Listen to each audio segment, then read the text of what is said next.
आखो सखियो नी अल्लाह साईं ओ मेरे सबरा को फल लावे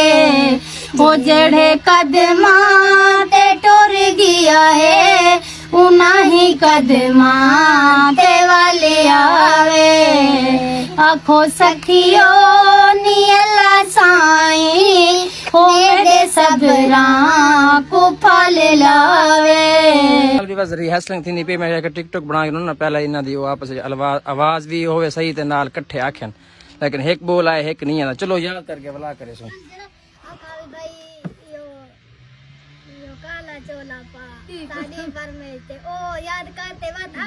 हाँ हाँ बस ठीक हो गया